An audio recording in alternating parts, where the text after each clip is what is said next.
So, you want to be a soldier? Well, look at the faces only the mother could love. I'm just a young soldier fighting in the Irish wars to conquer for Ireland. But here I'm today to kind of teach you the art of martial skills. Here in the martial tree, we have 3 different strategies. We got the strategy focus, which gives you 3 martial. We have the authority focus that gives you +1 martial, 20% dread, and 0.3 control per month, which that helps you resist rebellions. It's a good thing to resist rebellions, you know. And then finally, we have the chivalry. Who cares about chivalry?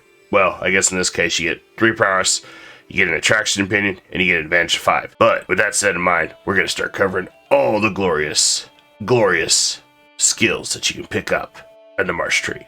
And I'm your host, Kai. How you doing, everybody? Let's go ahead and cover the martial tree. So, you have strategist, overseer, and gallant. Both, hands down, they're very powerful. Strategist, in my opinion, is one of the hardest hitting ones, and we're going to go ahead and cover that one now. So, we got Bellum Justum, which your cost of spell cost is reduced by 5. Or 50%, sorry, correction. Pathian Tactics. This is huge. Your light cavalry, your heavy cavalry, and your skirmishers get toughness, and skirmishers get 20% more damage, which is more your melee. And your pursuit, when the enemy runs, they take more damage. So this is a very powerful tree. So we're going to unlock that now. Organized March, 15% more movement speed across the map. And the screen, we'll go ahead and go through that. Engineered Destruction. Siege weapons are more effective, plus 40%. This one's not near as effective early game because you don't really have to worry about siege weapons till later on, but still worth having. Envelopment, your men-at-arms are 25% more efficient. This is very powerful. This makes your men-at-arms much stronger, and it can really make the difference in a battle with somebody that has a lot of men-at-arms. Hit and run. Your retreat losses are negative 25%. Your heavy infantry damage increase into toughness. Your spearmen have higher toughness, and your archers do more damage. This as well is very powerful. Then living off the land, you can have a higher supply capacity. Raid speed's really nice if you're tribal and you're raiding. Sappers, this helps increase your progress. And then finally your strategist tree, which gives you 1 diplomacy plus 3 martial, and enemy fatal casualties are increased by 25%. And then you can cross water without penalties. That is a significant boon. So then we're going to go ahead and cover Overseer next. I feel like Strategist is probably your optimal, especially in the heavy wars where you might deal with guys that are a little bit more advanced. This can make or break your battles. An Overseer, you get a natural plus 15 dread and control 0.3, so that helps kind of maintain order in your territories to help mitigate rebellions, which can still happen even if you have max control. You get defender advantage. You get increased control in a county progress by 20%. This is used for your counselor, which is right here. Let's show you that real quick. Counselor, we don't have a marshal. We'll go and recruit you to court and add you to it. This right here increases your control in your county. If you have other counties you just conquered, you can have them control.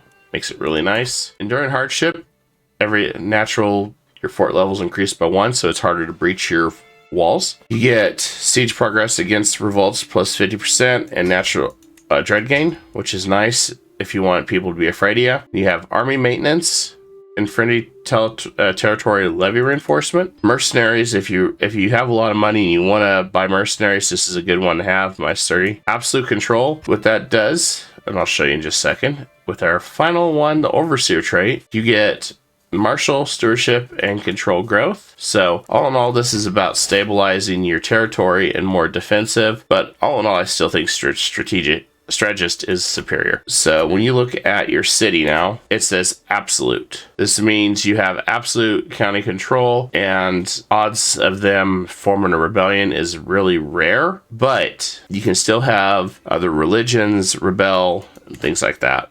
So it's got its perks on it. Then finally, gallant.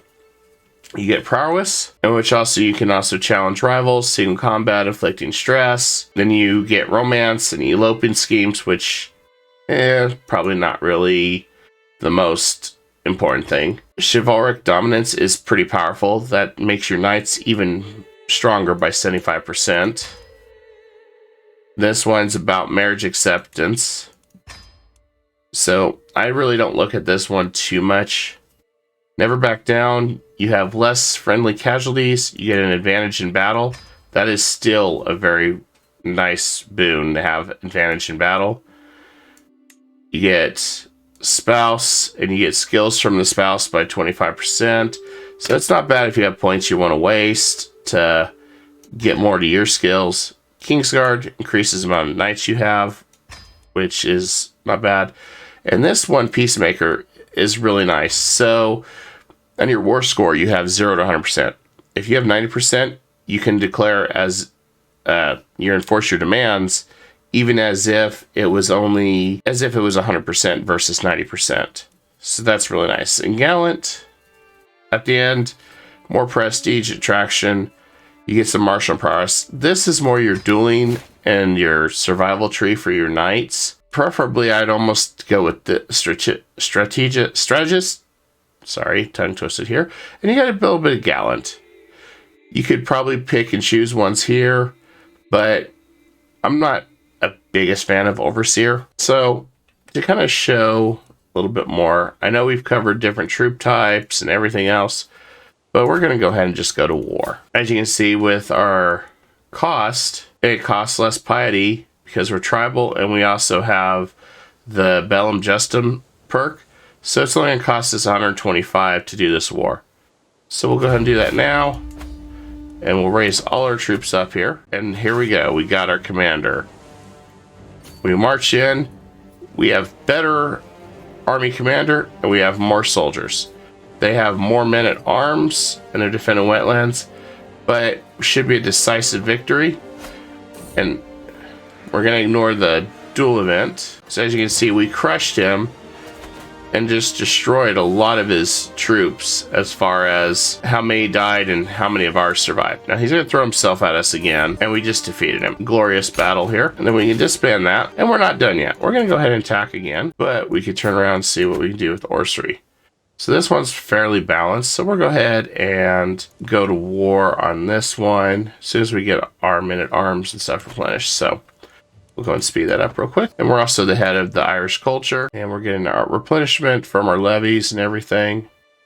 We can get quite a bit because of our martial skill. And one thing I should point out, a martial, we get a higher levy size and levy reinforcement by having higher martial, and we get increased advantage when commanding armies in combat. So having a high martial is really good, especially if your king is going to go for the warmongering type, where you're out battling. And then, of course, when we conquered this, we lost some control, so we're going to tell them to go ahead and try to stabilize things. They are not under absolute control at the moment. Let's see who we can fight to do a quick war here for this county. We're bringing all the troops. They're going to try to bring all their forces together, and that's fine. Okay, so we're going to pause here for a second. We'll take a look at his troops.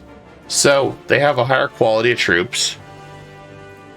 We have more soldiers, higher commander. This is still a chance to lose. It says you'll probably win.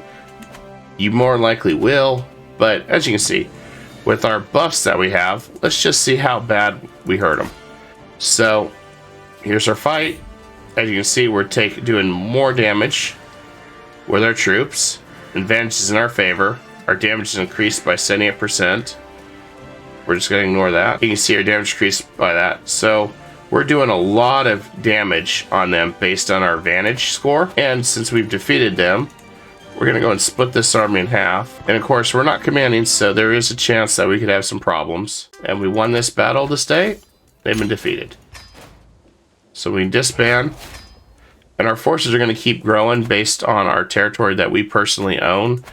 Also based on our military score. So now we have 3,100 troops that we can field at one time. Now we can improve that by doing things like creating palisades, or for example, if we go here, we can create a war camp. Gives us more levies, gives us an extra knight, increases the knight effectiveness, but our Melee does more damage and has more toughness. Done. Now we're kingdom. So we got another extra domain as king. And we just formed Ireland. Now, keep in mind, like I said, we have all the marshals, so that's making us pretty powerful. This was something that happened over time, but for all demonstration purposes, that covers that in a nutshell. And you get a lot of martial through having a tier 4 education trait, having genius, and then of course having these skills here. You get martial and prowess as well, and then based on your skills like zealous gives you an extra +2.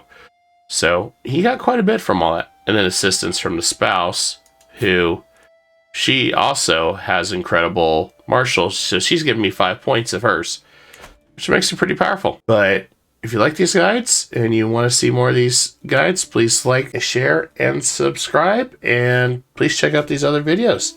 I'll talk to you guys real soon.